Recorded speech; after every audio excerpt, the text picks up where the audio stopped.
we were planning a march downtown Atlanta. And she said, Dr. King just moved back to Atlanta. Let's ask him to go with us on our first march.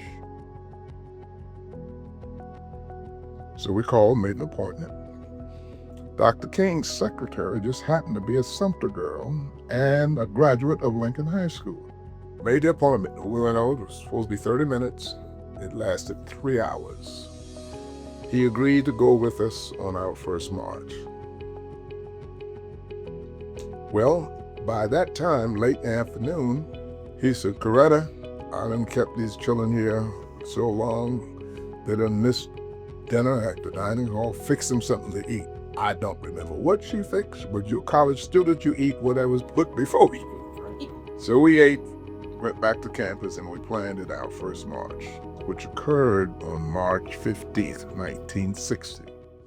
One of my favorite stories that people tell me that come in, because I listen to what they say, that during the Depression, you couldn't get money from the banks, but you could walk into a Jewish store and they would give you credit and you paid on your own terms. I mean, that really speaks highly of the community. In the mid-60s, there was about 200 members here. Then the temple started to dwindle in their attendance. There were, I would say, about between 2014 and 2018, there was about 40 members. Today, we have less than 20 because the majority of the members are older and they're passing away.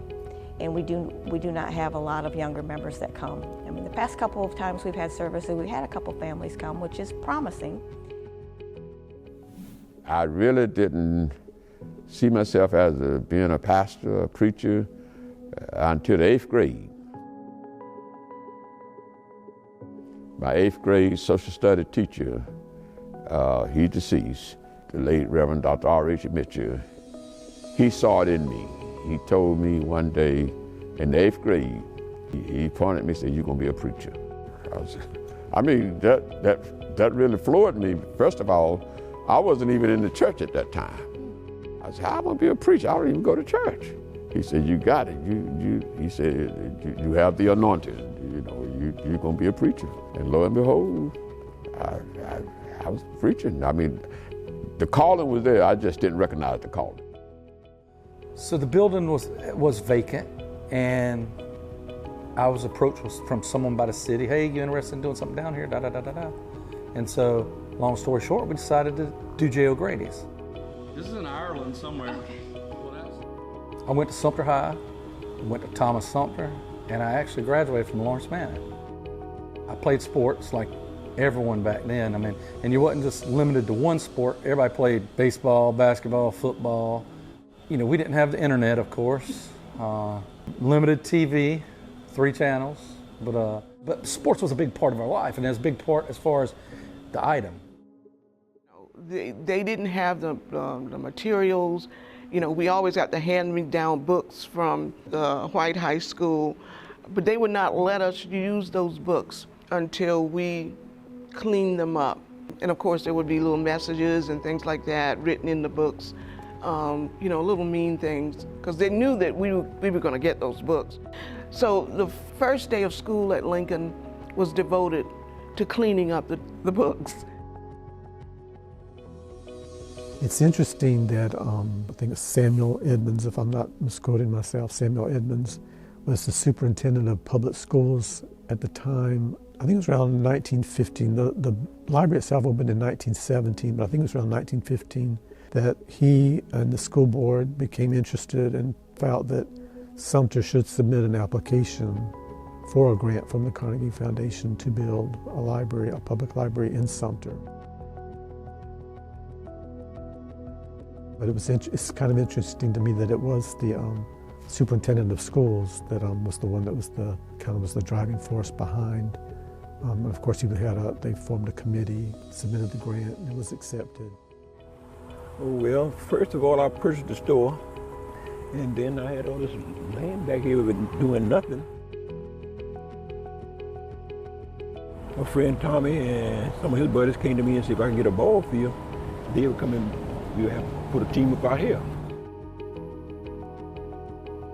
Once he purchased the store, we told him that, You get it, the field and stuff right, we'll come here and we'll play for you. When we built this team, it was 4 of us that came here.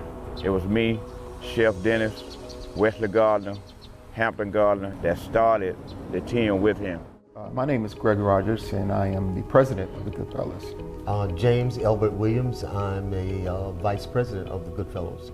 My name is Ernest Chip Finney. I am secretary of the Goodfellas.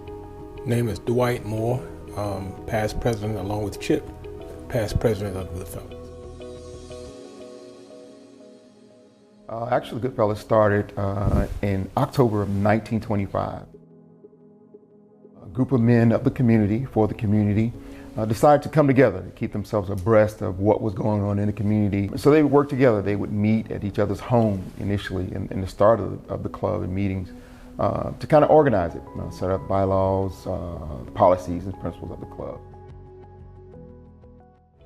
My father, James Thrower Sr., after he came back from World War II, him and a group of his friends, they tried to join Post 15, but they were told no. And a lot of them got together and started Post 202.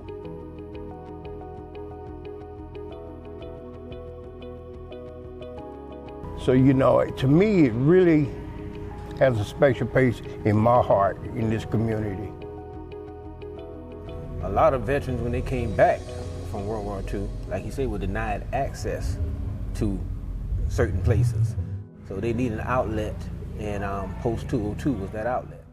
The first salon was in the house, and there was a house fire. And then the other one is like a couple of blocks down, Walker and Liberty.